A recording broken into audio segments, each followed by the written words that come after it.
of Women Voters of Richardson and the RISD Council of PTAs are co-sponsoring the forum this evening to help voters learn where the candidates stand on the issues. Carolyn Potter, President of the Council of PTAs, is in the audience this evening. Thank you for your co-sponsorship. The election for Richardson ISD Board of Trustees is totally different this year than it has been in the past. For one thing, the election is in November. Nonpartisan local elections are usually held in May, but a U.S. District Court granted the Richardson ISD permission to postpone its 2019 Board of Trustees election, originally scheduled for May 4th, 2019, until the November 5th, 2019 general election. This gave the board time to complete a transition from the former system of electing all 7 trustees at large to a 5-2 system consisting of 5 single-member districts and 2 at-large districts. Newly created single-member districts 2, 4, and 5 will be on the ballot November 5th. This means that only voters who live in each of those districts may vote for the trustee who will represent them. Tonight's forum is for newly created District 4. Tomorrow night, we'll be having a forum for newly created District 2 at Berkner High School. Karen Clardy, who is an incumbent, is running unopposed in newly created District 5. There is a map in the lobby that you can check on your way out if you didn't see it on the way in, showing the boundaries of the 5 districts. The following schools lie within the boundaries of District 4: Aiken Elementary, Audelia Creek Elementary, Forest Lane Elementary, Forest Ridge Elementary, Hamilton Park Pace Center Magnet, and Thurgood Marshall Elementary. Besides the Richardson ISD election, there will also be 10 proposed amendments to the Texas Constitution on everyone's ballot in the state. There are League of Women Voters of Texas voters' guides in the lobby with a pro-con analysis of each of those 10 proposed amendments. Also in the lobby are copies of a separate printed voters' guide produced by the League of Women Voters of Richardson with the District 4 candidates' answers to 4 questions. Additional questions can be found online in our voters' guide that's located on the Vote 411 website. The League of Women Voters is a nonpartisan political organization which never supports or opposes candidates. If you are interested in joining the League of Women Voters of Richardson, pick up one of our membership brochures on the table in the foyer, or fill in a membership form on our website. Membership is open to women and men of all ages. Tonight's forum is being videotaped and will be available in its entirety on the League's website and also will be linked to on the Richardson ISD's website.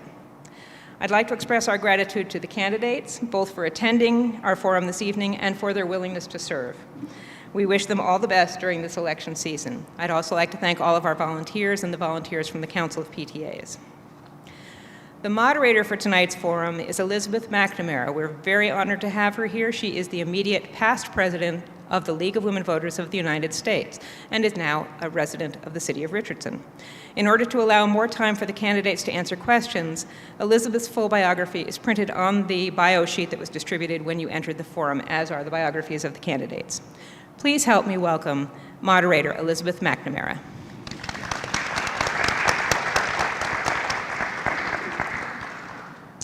Thank you, Jean. I am absolutely delighted to be here. This will be my first election in Texas, and I am certainly looking forward to 10 constitutional amendments in November. It feels like home. I've spent 45 years in Georgia. This is real familiar. Before we begin this evening, I'd like to review the format and the ground rules that will be in place during tonight's forum. First off, please silence your cell phones or any other devices that you have that may make a beep, a noise of any kind during this forum. Remember, please, that flash photography is not allowed during the forum. This can be a real distraction to the candidates. The format for this question and answer portion of the forum is printed in your program. And prior to this evening, each of the candidates has reviewed the ground rules and agreed to the ground rules, and we thank you very much.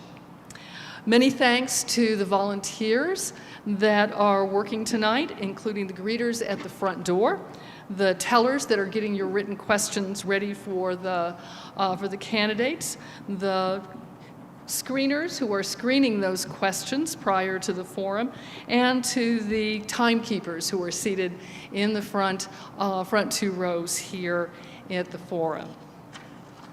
Before I introduce the candidates, the co-sponsors have asked that you please refrain from applause or any other form of support for any of the questions or opposition to any of the questions, no matter what your reaction. If you could please refrain from showing it or demonstrating it audibly here at this forum. What we're trying to do here, of course, is make sure that the candidates have as much time as possible to answer your questions.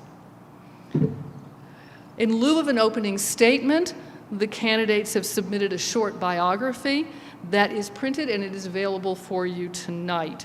Also on that biography sheet is an overview of what the job of a Richardson ISD trustee entails. And so now I'm going to introduce the candidates. They are seated in ballot order. To my far left is Taylor Jefferson, who is running obviously for District 4 and is in ballot position number 1. Seated next to her is Patricia Price Hicks, who will be appearing in ballot position number 2. And next to her is Regina Harris, ballot position number 3. And finally, Shakina Reed, ballot position number 4. Okay. The candidates have not seen any of these questions, and each candidate will have 1.5 minutes to answer each question. So do we have our first question?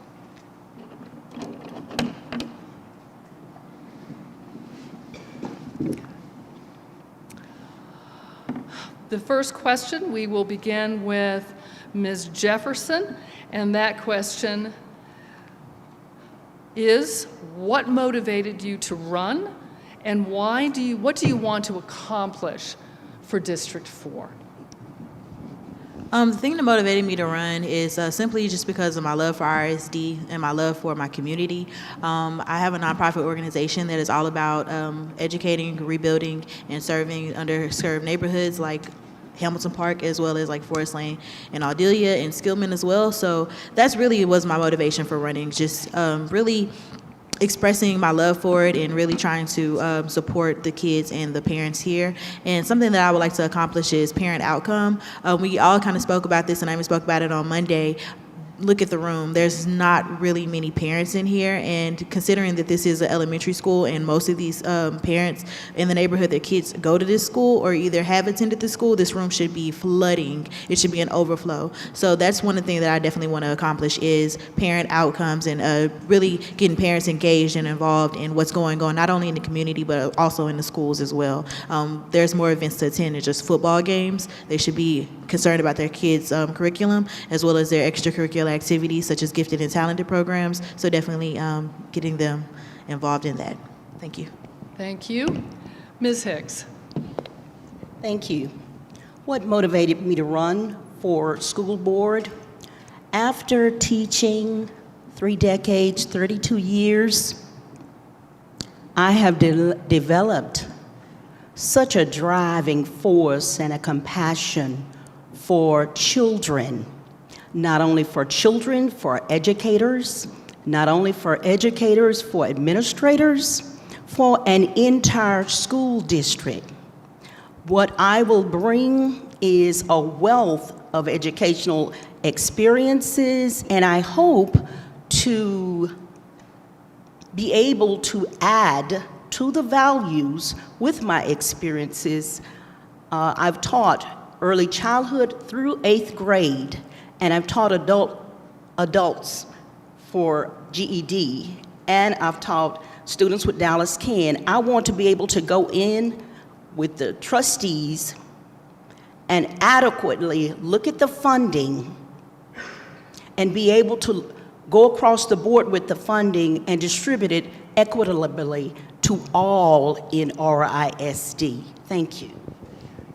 Ms. Harris. Good evening, and thank you all for coming out. So happy just to actually see everybody here.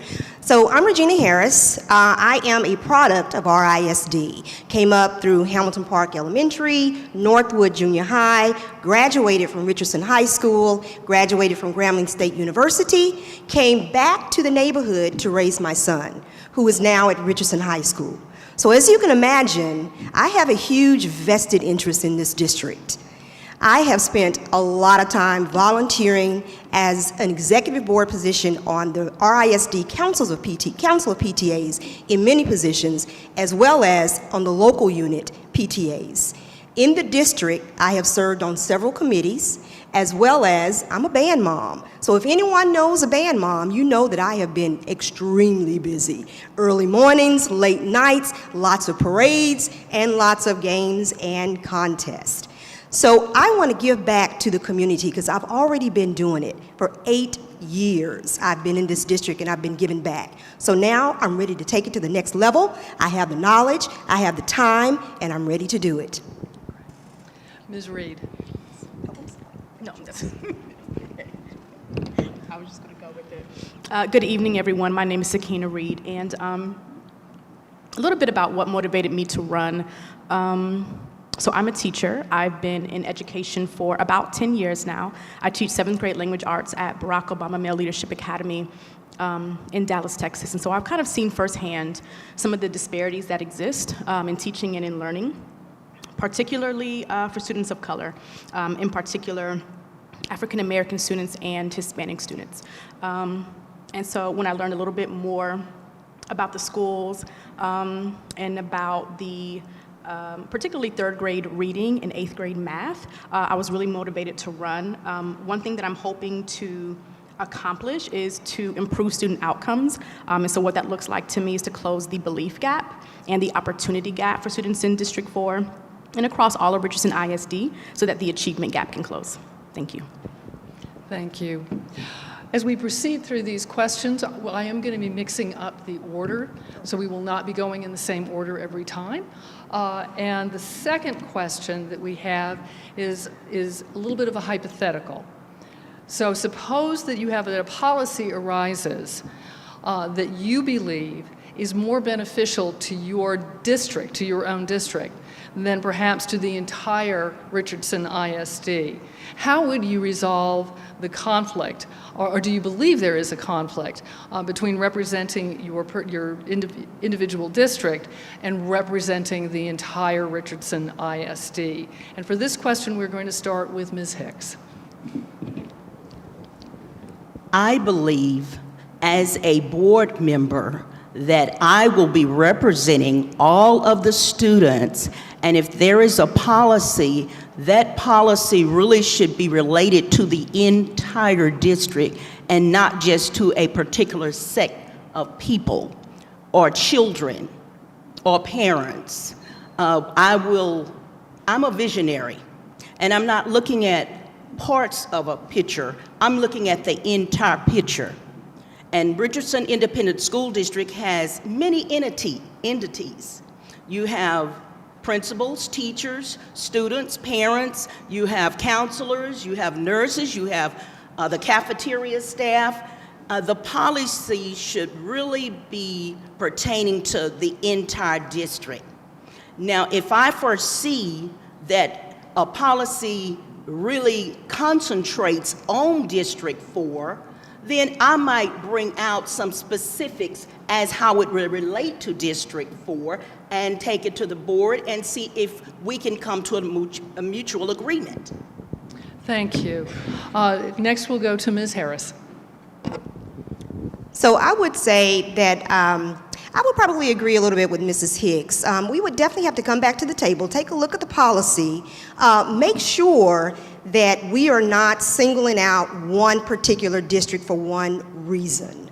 So we want to make sure that this policy will encompass the entire district. So I'm going to say, hypothetically, no, I would not want to do a policy that is specific to one area. Thank you. Next, we'll go to Ms. Reed. Thank you so much for the question. So I think if there is a policy that's in place that maybe conflicts with my district, I think what, as a school board trustee, what you have to focus on and what are your top student outcome goals. And I think that that takes some vetting of the data and kind of where each maybe 3rd grade literacy, 8th grade math, ELL, special ed, graduation rates. I think that those things have to be clear goals So whatever those student outcome goals are, I think that as a entire board and as a trustee, you have to make sure that your policy and that your funding goes towards those areas. And so I think if it conflicts with District 4, I would be okay with saying if this is a top student outcome goal for the district, and it has nothing to do with District 4, or it leans away from it a little bit, I'm okay as long as we've identified that it is a top goal for Richardson ISD. Thank you. For the next question, we're going to begin with Ms. Harris. 29 of the approximately 40, I'm sorry. Oh, I'm sorry. I am so sorry. We started down this road and I got to the end of the table. Ms. Jefferson. Okay. What I would do in that instance is, so we have to remember that even though we are elected for that one district, that doesn't mean that we just represent that district. We have to think about the district as a whole. So if it is a conflict where it may be beneficial to District 4, I would just bring it back to the table and look at it and really explore the different outcomes. And if it's going to be beneficial and we all agree on it as a board, then hey, go with it. But if it's not going to be beneficial for the entire district, which is what we're representing, then no. So it's kind of both, but definitely bring it back to the board and explore the ideas. Thank you. Now we are ready for the next question, and we will begin with Ms. Harris. Okay. 29 of the approximately 40 elementary schools saw their scores go down during this school year. How would you implement equal achievement across all schools? So it's one of the things that we actually need to sit down at the table and really focus on. We have heard achievement gap too much in this district. And for District 4, we actually have 2 of the ACE schools. So the ACE program seems to be working for the 4 schools. Wouldn't it be awesome if we were able to take and implement some of those things from the ACE program and implement them throughout the district, however, without the high dollar cost? I think that it begins with recruiting the right teachers, the right staff, the right administration to give back to our students. That's absolutely where it begins. So we will start there. We'll make sure that all of our teachers have beneficial training, top-notch training, and keep the top teachers in our ISD so that we can get our kids educated the proper way. Thank you. Ms. Reed. Can you repeat the question, please? Certainly. 29 of the approximately 40 elementary schools saw their scores go down during this school year. How would you implement equal achievement across all districts? I would implement, if elected, equal achievement across the district by not taking the autonomy and agency away from the teachers and principals. I believe that a school board trustee's goal or job, if you will, is to support the superintendent with the student outcome goals, and then through budget and allocation and policy to help the barriers that are there for student success.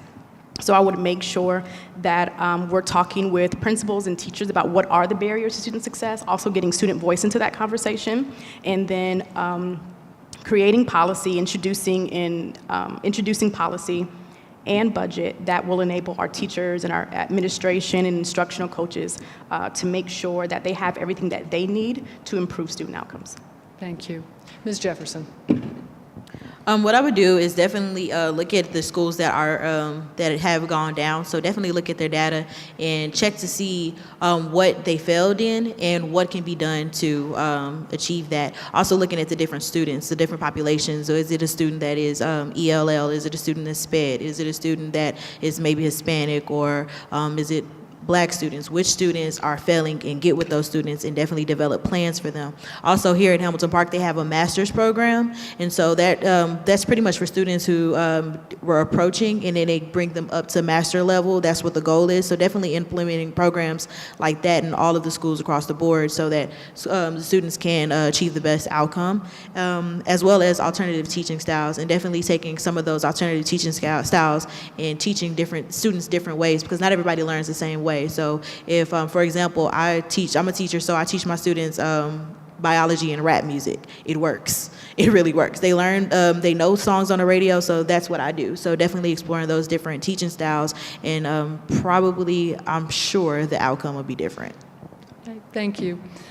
Ms. Hicks. As a potential board member, first of all, the superintendent is over the curriculum. The board is over the allocations of funds. So I believe the board will meet, and the board will be looking at these scores, and they will look at their statistics, the data, but they will also look at the goals, the outcomes, what action plans.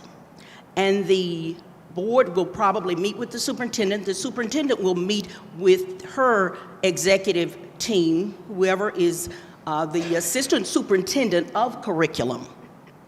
All these people will come into play, and we will work together collaboratively to bring in specialists. The district has reading specialists, math specialists, science specialists, writing specialists. Everybody will be involved in this, and it will be a collaborative effort, and we will go into the schools and just kind of walk around and encourage teachers and retain those experienced teachers to come in and to really get on board with the TEKS, the objectives, and train the teachers in professional development. Thank you.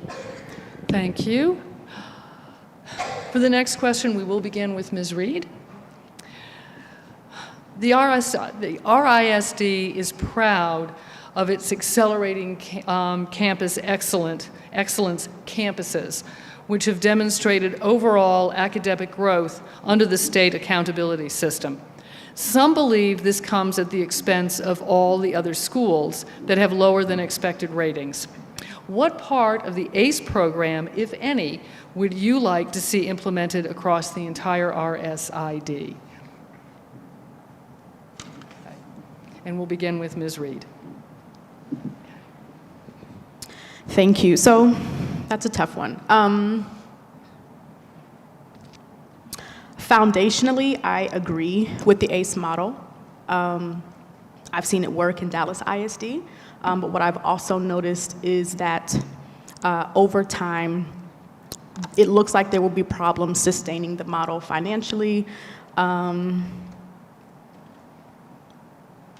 So I think I'd say that I'd like to keep almost all of it, if not all of it. I think that it would be up to the board to discuss what that looks like financially over the years, and to make sure that after the length of time when schools have raised their accountability rating and they're no longer under the ACE program, making sure that that intentionality stays there, as far as the holistic approach that they've taken to teaching and learning, the hours of tutoring, in care and meals for the students. I'd like to think that even without a school falling into the C, D, or F rating, that same intentionality is there for every admin and counselor, instructional coach, teacher, and student.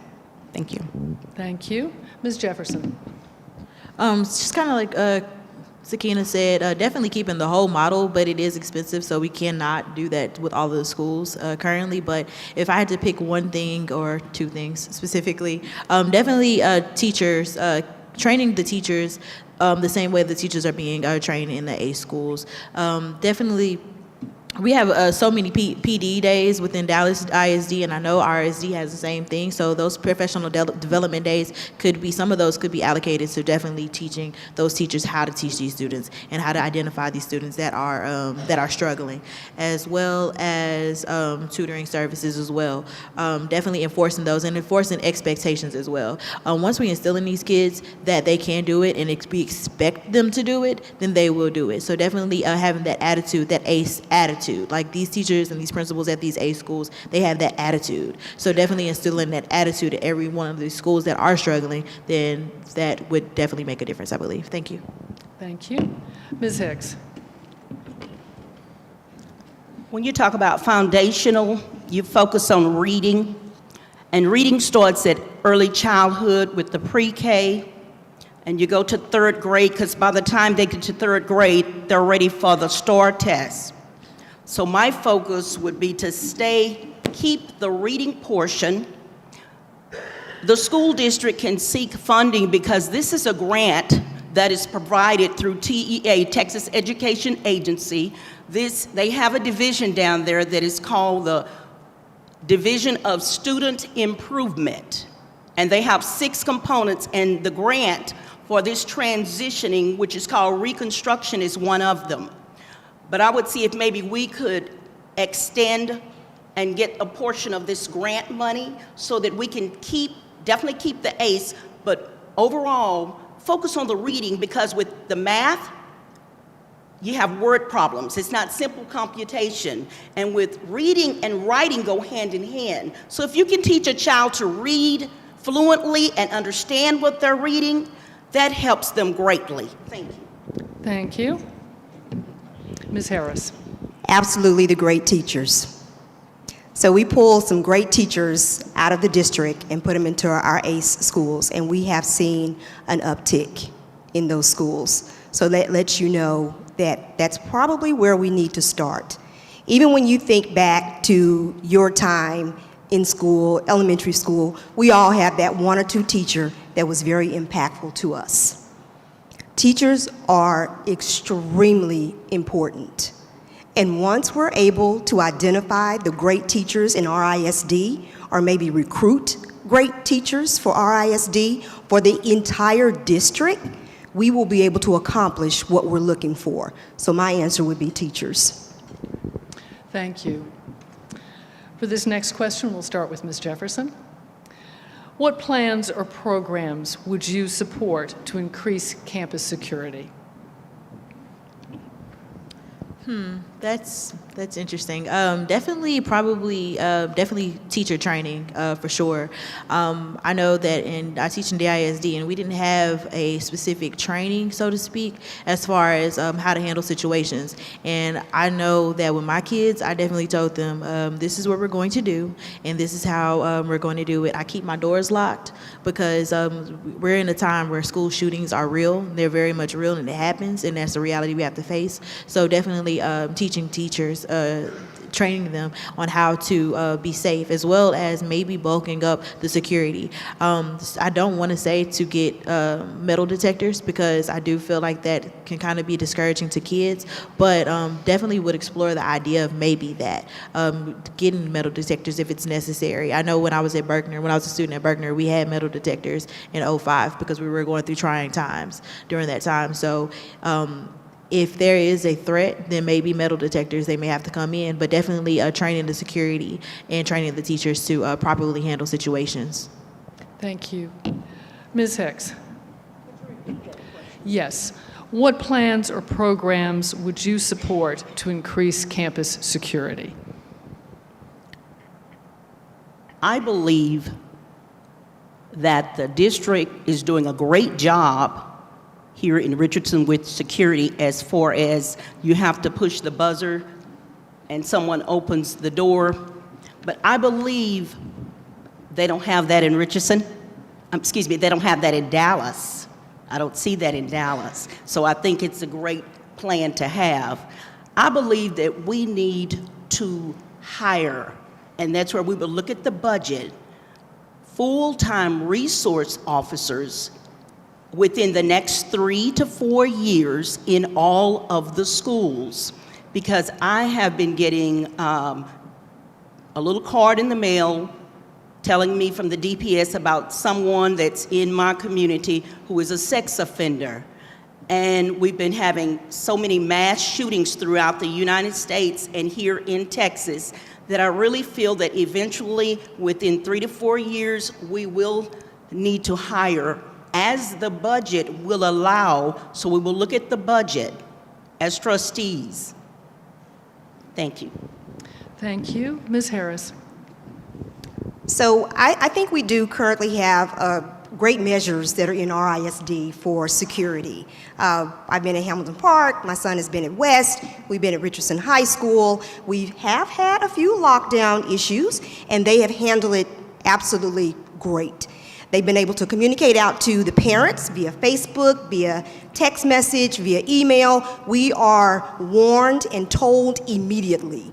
But to expound on that, I think that communication with the parents, training our teachers would be a great thing that we need to do. I really don't think we need to do much more. I think we're doing great right now from what I've witnessed as a parent. Thank you. Ms. Reed. Thank you for the question. I would really have to echo Ms. Regina. From what I'm aware, currently, I think that the policies and the plans that are in place are doing a great job in keeping our staff and our community and our students safe. I am, if I'm honest, I am vehemently against extra policing in schools and metal detectors for every single school, but especially for students of color. I think that it can present a negative climate and culture in a school, and I think that it would bring, how do I say? I'm just trying to be tactful. I think that it would just bring a negative climate and culture to the school. So I would definitely increase training for teachers and students and staff to be prepared for any outside threats. Also things like weather and drills and things of that nature. Also making sure that every school has the buzzers so that no one can get inside a school without being buzzed in, and that doors are locked at a certain time every single day. Thank you. Thank you. The next question will begin with Ms. Hicks. Without the ability to significantly raise salaries, what ideas do you have to curb teacher turnover rates? As a trustee, we could provide, and I believe Richardson is already providing, many incentives and perks. There are many things that teachers love. Teachers love it when the PTA comes during the educational week and provides treats, goodies. We like food, we like money. We could provide many resources. I think they already have grants that's going out that they come into teachers' rooms and surprise them. Teachers are writing grants, and I think that is very good. How can we retain these teachers? Periodically, and I know this is already happening in Richardson, have luncheons, have breakfasts, have things to celebrate them, to make them feel good about what they're doing, and they do feel good about it, but people need motivation. They need to be lifted up. There are many things that are already going on, and I'm glad that I was an educator. Thank you. Ms. Harris. So to retain our teachers, I feel like you absolutely have to provide training. You have to provide training that will allow our teachers and staff a career path, because everyone wants to increase their dollar in their pocket. So the only way that typically we're able to do that is to have some type of a career path. So once you provide that to our teachers, I think they will be able to stay within the district. I also think that we need to show that we value our teachers in whatever way that is. Every teacher has a different way of feeling valued. We need to understand what that is. We need to bring our teachers to the table. We need to hear their voice, understand where they're coming from, what their need is. Once we identify that as a district and we build a true community of teachers, staff, and administration, we will have a district that will stay and that will improve and will do the best for our students. Thank you. Ms. Reed. Thank you. This is a really, really great question. I'm so glad that you asked it. I think one thing that we can do to curb teacher turnover rates is, one, to let our teachers know that we love and we value and we appreciate them, not just a strategy that they teach. And so I think that has to be first and foremost. The second thing would be training and professional development. Ask the teachers what they're interested in. What are their interests, what are their values, and be able to give them that training. And then also opportunities for leadership.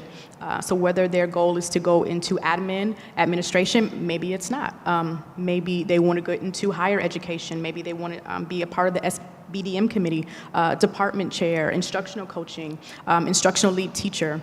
Whatever that may look like for them, provide a clear pathway for support and for mentorship. Thank you. Thank you. Ms. Jefferson.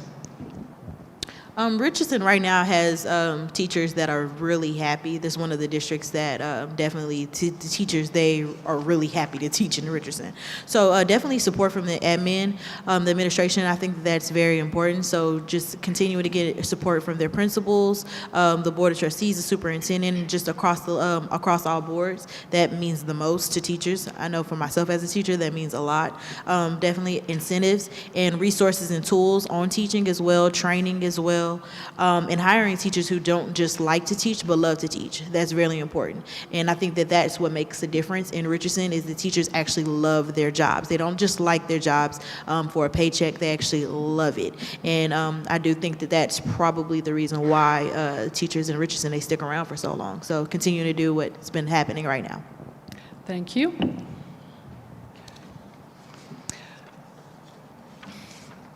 The next question follows up in a way on this. Do you support merit-based teacher pay? If so, how would it be structured? And if not, why not? And we will start with Ms. Harris.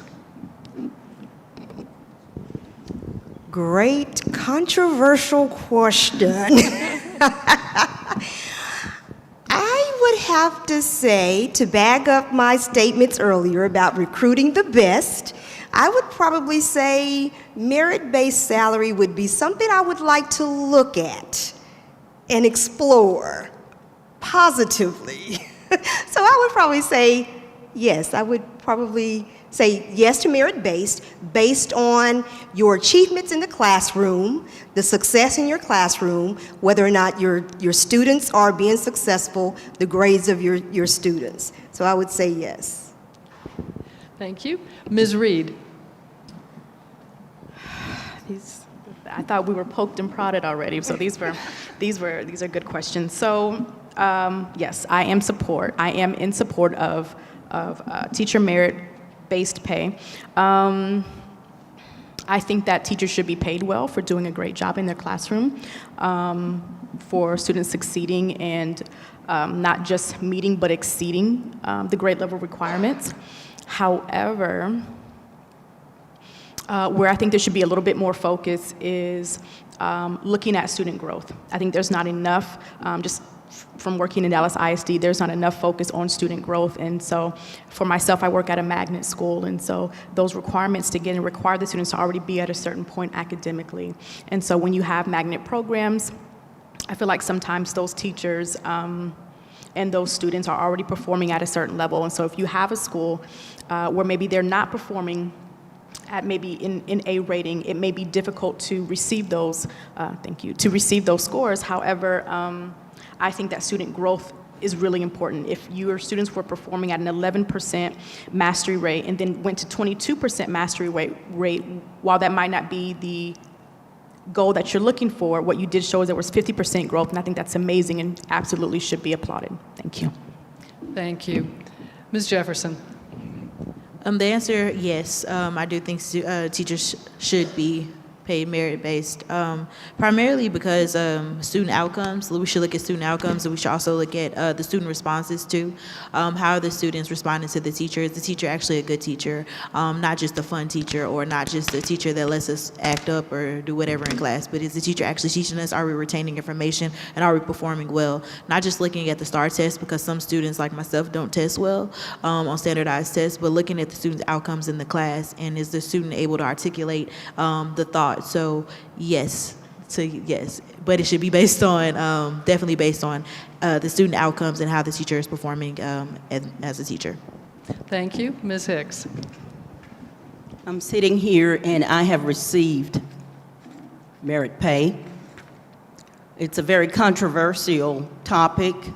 I think as the Board of Trustees would have to look at the overall funding again to see if we are going to have funding that will allow for this merit pay. But definitely, teachers that spend long hours and really produce and or have a proven track record, they deserve merit pay. But merit pay can be stressful. It can be stressful competitively amongst teachers, and the district is you will be trying to figure out how you're going to keep this going on. Do we have the funds? You may have the funds the first year. You may not have it the next year.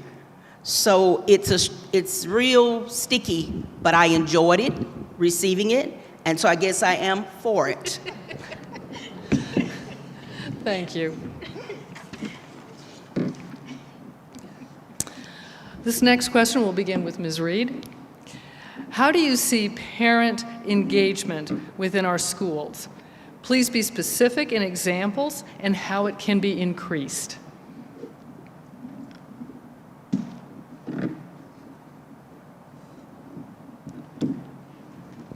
Thank you for that question. What I've noticed so far is that teachers, not just in Richardson ISD, or excuse me, parents not just in Richardson ISD, but parents all over, are as engaged and as present and as visible as they can be. I don't know of any parent who is just vehemently against being at school and being present. One thing I think that's really important for parent engagement is to we talked about a little bit about this the other day, is to make sure that as a school and as a community, we are contacting parents and showing them how much we love and we value them, not just contacting them when the student does something or their child does something maybe behaviorally that's negative, and so that's one way I think that we can increase student engagement, or excuse me, parent engagement. Also making sure that we use language that's not intimidating to parents. Sometimes, especially in education, we use a lot of acronyms, and I think it can be intimidating for parents in that way. And then as a school board trustee, putting out information, newsletters, links, videos to communicate what's happening in the school district when they can't be there. Thank you. Thank you. Thank you. Ms. Jefferson.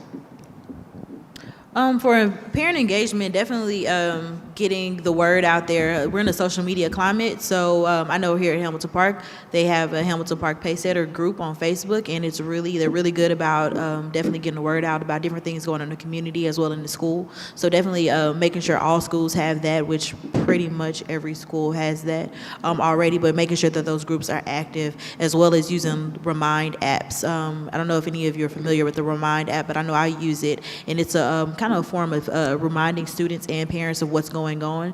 And for those parents who work 2 and 3 jobs and really just don't have time to come to the school, it's a way of getting them engaged and definitely spreading positive messages about their students, and so they can stay up and up to date on what's going on in the classroom, as well as positive emails and text messages, like Sakina said, not just contacting parents when things are going bad, but also contacting them when things are going good. And also, as a Board of Trustee member, definitely being in the community and being very involved in the community, so the parents can see us and see that we're visible and we're just like them, and to definitely come in and get them involved in that way as well. Thank you. Ms. Hicks. I think one way to get parents involved is to start a parental class. You have a lot of young parents who you assume they know how to be parents, We need to have some parenting classes. There are classes for newcomers that come into the United States. So there needs to be some classes, I feel, because oftentimes you get parents to coming to the school when there is something negative pertaining to their child. Generally, they'll come out at the beginning of the year, but to keep them consistently coming, a lot of times if a parent has a young child, they're excited about coming to the school. They're trying to meet the teacher and see how it goes with their child. And as the years go by, some parents tend to lag, to quit coming to the school. So one thing I thought about, I went over to Forest Lane Academy 2 Sundays ago. They had a fun Sunday and a concert-like, and I really enjoyed it. I think we need to have more outside activities where we go to the parents if they're not coming into the schools. Thank you. Ms. Harris. There are so many opportunities for parents to be involved. I am not expecting parents to be extreme like me and be on the Council of PTAs, local unit PTAs, school district committees, but there are so many different opportunities for parents to be involved. What we typically see, even in the elementary school, you will see parents come out to all of the activities, the programs. When my son was in 5th grade here, we went to Sky Ranch. Because I have a son, there were not enough male volunteers. So guess who had to sleep in the boys' cabin? Because we didn't have enough male volunteers. That shouldn't be, because when Donuts for Dads comes around, it's a packed house. And it needs to be like that for Sky Ranch as well. Even in junior high, you see the parental involvement start to lapse, and even more so when you get to high school.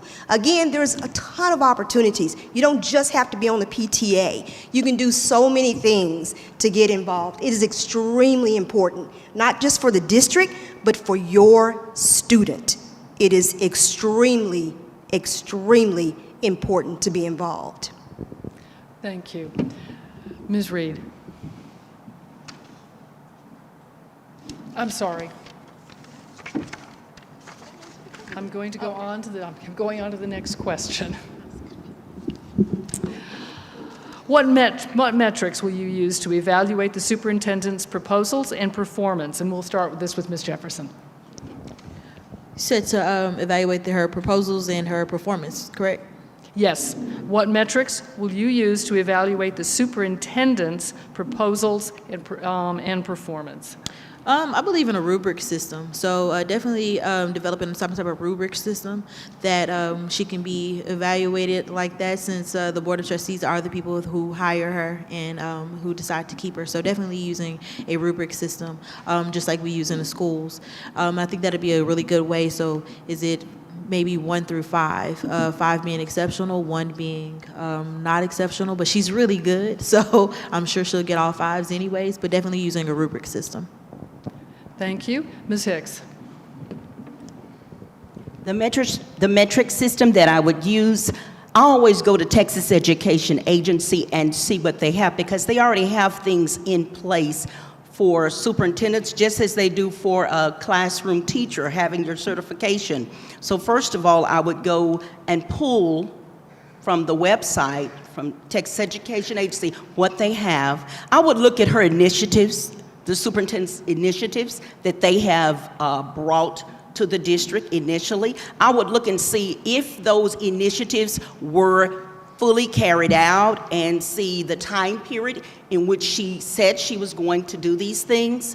I would do a survey with the staff to see how does the staff, because they generally do that in school districts, to see how does the staff feel about the superintendent. Even you could do a parent survey.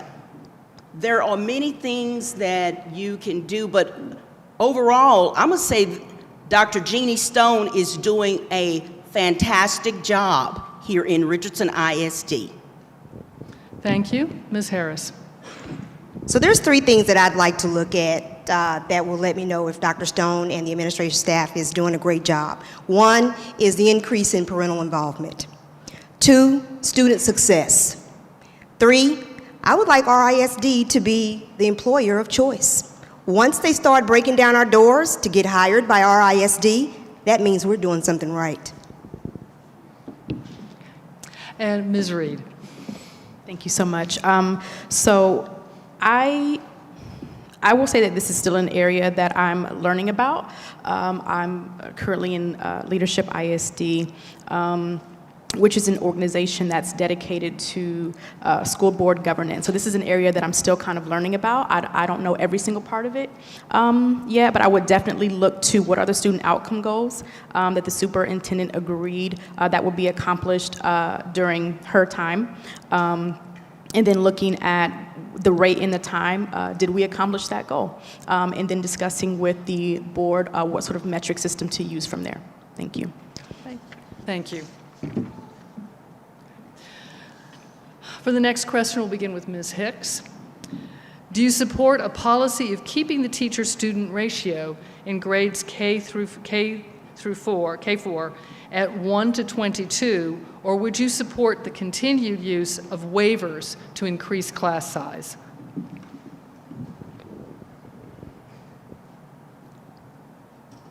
After being a teacher for many years, the state of Texas has already established, I believe it starts at grade 4 or 5, they've already established so many students in a classroom. But for early childhood, when you say a ratio of 1 to 22, when I had my pre-K 3-year-olds, talking about 1 to 22, you need a teacher assistant.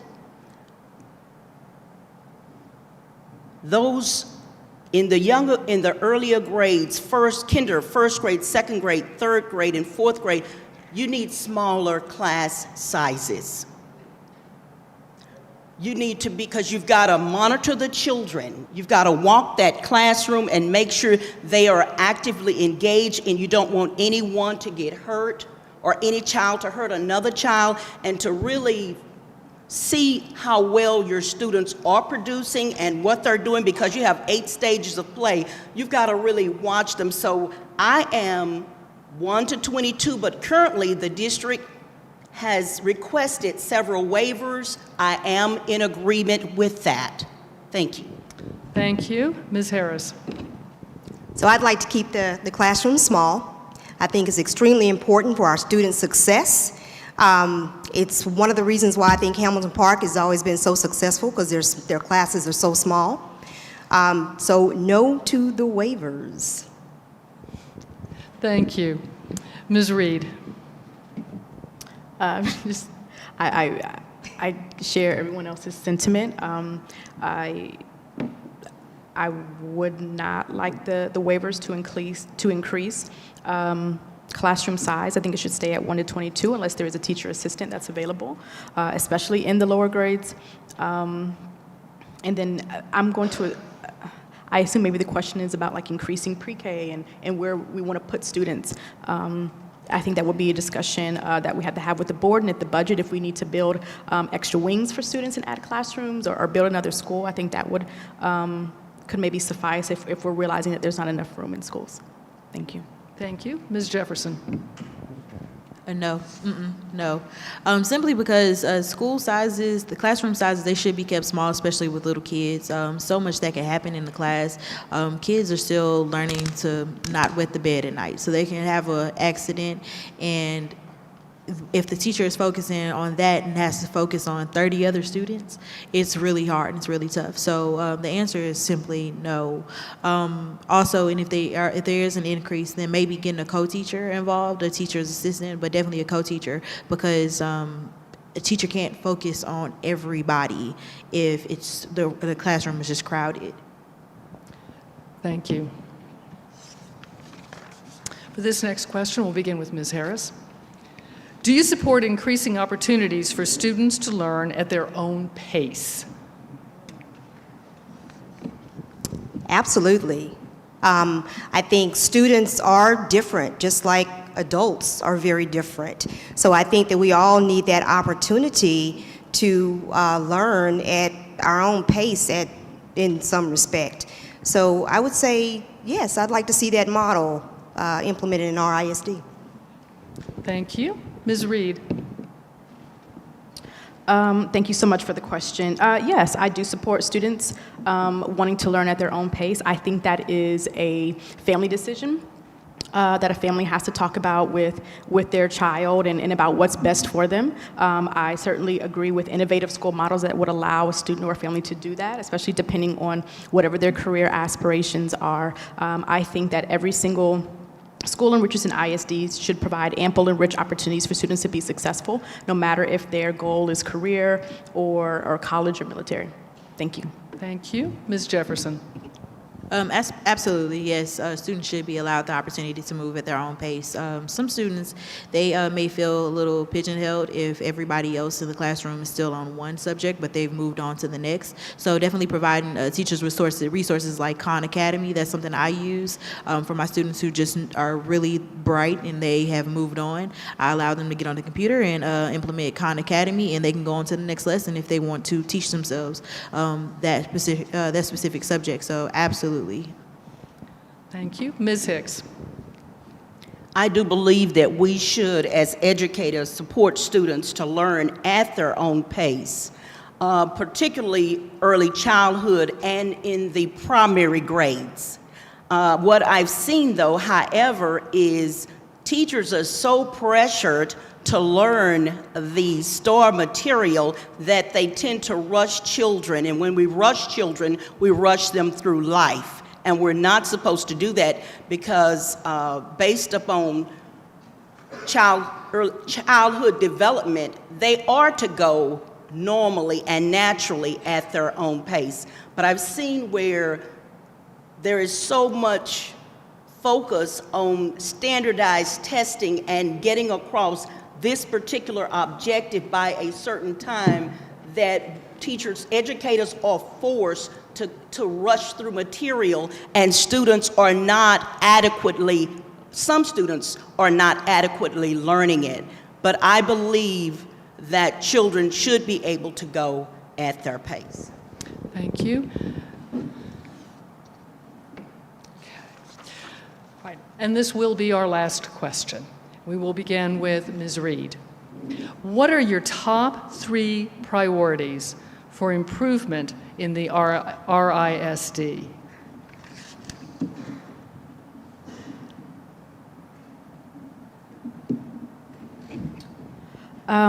Thank you so much for the question. My top priority for improvement would be to increase student outcomes. There's nothing I think that's more important than that. So I think that looks like, I know I talked earlier about closing the achievement gap, and so in particular, closing the achievement gap for 3rd grade reading and algebra. Algebra 1 for 8th grade. I think another priority would be a standing racial equity council. Totally in love with the diversity, inclusion, and equity council that's been presented to the district. What I'd love to see, just to push that forward with some fidelity, is a standing council that meets monthly, open meeting, to really discuss the lived experiences of every single person. So it would include trustees and parents and teachers and students. And then lastly, opportunities for admin and teachers to excel and to move on into their career. So whether that's into administration or higher ed, that they have mentorship and supports to do that. Thank you. Thank you. Ms. Jefferson. 3 top things is definitely resources for teachers that are teaching students that don't speak English. That's not their native tongue. There's over 100 different languages spoken in District 4 in RSD, and it's growing. It's a growing population, and it's happening. And so teachers are having a hard time communicating with those students. So definitely giving teachers the resources, whether it's a Duolingo class, whether it's just simply having a translator in class that can translate some things for them. So definitely that. So those so students won't fall behind and they can continue to learn. Also, increasing school ranks and readiness. All schools should be trying to strive for that A rank, and so definitely providing those schools with resources. Every campus can't be an ACE campus, but definitely, like I said earlier, giving those teachers different tools to teach their students in different training so that they can, the students can have better outcomes. And then as well as equity and inclusion. Definitely increasing training on that and educating the students to make better decisions so that there aren't any more issues like that, especially in 2019. Thank you. Ms. Hicks. My top 3 improvements as a future board member looking across the spectrum. You have so much, but I'm focusing on high school graduates coming across the stage fully ready. And there are many programs out there still to find out about. Richardson is doing a fantastic job because I've been looking at the state scores, the state rating, as well as our district, and we're doing a great job. But I think that there is some more coursework that we can find out about. So as we're looking at funding, we need to look at how can we better help future graduates. I think we also need to look at the equity and diversity program and see, how much funding will we have? What exactly is going to be happening with the program? And see if we can also help not just a particular set of students, all students. And lastly, retain experienced teachers through salaries. That's a biggie. Thank you. Thank you. Ms. Harris. So my top 3 priorities is going to be diverse representation, number 1. So as we know, the current board is not diverse. So it's one of the things that one of the 4 of us will be able to do. We will be able to bring that to the table. In addition to diverse participation from the community. So we absolutely want to see all of RISD come to the table. The last thing would be make sure that funds are allocated properly, that each district in RISD have the proper funding for what they need in their district. Thank you. The time has come now for closing statements. We'll make our closing statements in reverse ballot order. So we will be starting with Ms. Reed. Each candidate will have 2 minutes for a closing statement. So Ms. Reed, you may proceed. Thank you so much for inviting us here tonight and spending your evening with us. Again, my name is Sakina Reed, and I really am running. I know top 3 priorities. I mentioned, racial equity and opportunities for leadership for teachers. And while that is so important to me, student outcomes is at the very top of the list. I can't tell you how important that is to me, how passionate and dedicated I am to making sure that every single student in Richardson ISD has the ample opportunities for rich and rigorous education. So full day pre-K, 3rd grade literacy, Algebra 1, dual credit, TAG, all of these classes that will ensure that they thrive after high school and not just live are extremely important to me. Please know that I will always, always, always keep students at the center of every single conversation, and not just in District 4, but every single student across Richardson ISD. I will always think, how does this affect the students, and just making sure that they always stay at the center of every conversation. Thank you. Thank you. Ms. Harris. So again, I just want to restate that I have been an extremely active parent in RISD. So I have played various roles on the executive board of the PTAs, whether it's RISD Council of PTAs, on the local units.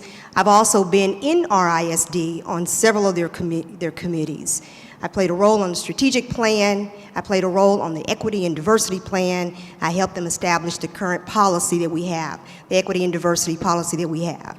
I want to be on this board to make sure that that policy is implemented across this district, and that every parent and every student has a copy of that policy and that we all follow it.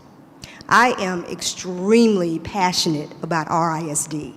And I really didn't realize that until I started running for this position. And then I had to say, whoa, I'm pretty passionate about this district. I would love to represent District 4. I would love to represent District 4 as an African-American single mom who can get it done. I am here and I'm ready to do it. And I would love to have your vote. I'm number 3 on the ballot for a stronger RISD. Thank you. Ms. Hicks. Yes, I am an experienced, retired, exemplary educator listed in Who's Who, award-winning grant writer. I've taught in multiple school districts, Wilmer Hutchins, Dallas, and Cedar Hill ISD. My mother is a retired educator here in Richardson. Taught me in the 3rd grade when my teacher went out on maternity leave. I have worked with gifted students, latchkey students, bullied students, students that were mentally challenged, mentally retarded. I've worked with high schoolers from the Juvenile Detention Center. I am passionate. I am committed. I will work long. I will work hard. I don't have anything else to do. I have retired from TRS, and I am here. Do not forget Patricia Price Hicks. I am 2nd on the ballot. I'm from Hamilton Park. I have long roots of service to the community, and I'm glad to say I came out retired and have energy and ready still to go higher in education. Thank you. Ms. Jefferson. Well, first of all, I just want to say it's super nostalgic just being up here anyways. The last time I was here on this stage, it was my 6th grade graduation. So, kind of excited to be up here, but enough about that. I'm community driven. This is what I do. This is what I've been doing. I have the Salome Foundation. It's based in Hamilton Park. Just Sunday, we partnered up with Lake Highlands Public Improvement District to throw Sundays in the park down here at on Willowdale, right by the Recreation Center. So definitely engaging the community is something I've been doing. It's something I will continue to do, even if I don't win this election, even though I want to. It's something that I'm dedicated to, and it's something I've been doing, as well as being an educator as well. But definitely, I'm the type of person I'm not afraid to ask the tough questions, and I'm not afraid to answer the tough questions. The people in the community, they know me, they know my face, and they know what I'm about, and they know that that right there is just my personality, and I'm all about transparency, and if I'm elected on the board, I'm going to do just that and be the voice for the people that are around me, and definitely advocate and continue to do just that. And my name is Taylor B.K. Jefferson. I'll be right out there in front, so you guys can ask questions of any sort. I'm open. I'm an open book. I'm number 1 on the ballot. Thank you. Thank you. And I want to, at this point, let us all give a big round of applause to these candidates.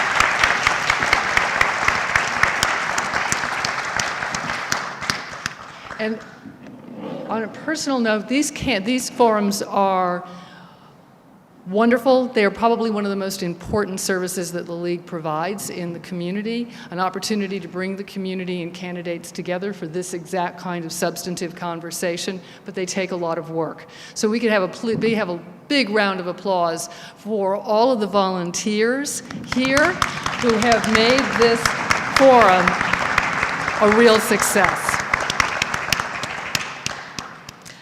Thank you, and to all of you in the audience, first off, thank you for the great questions, and thank you for coming out tonight and for paying attention to these candidates, and we will see you all at the polls. Thank you. Good night.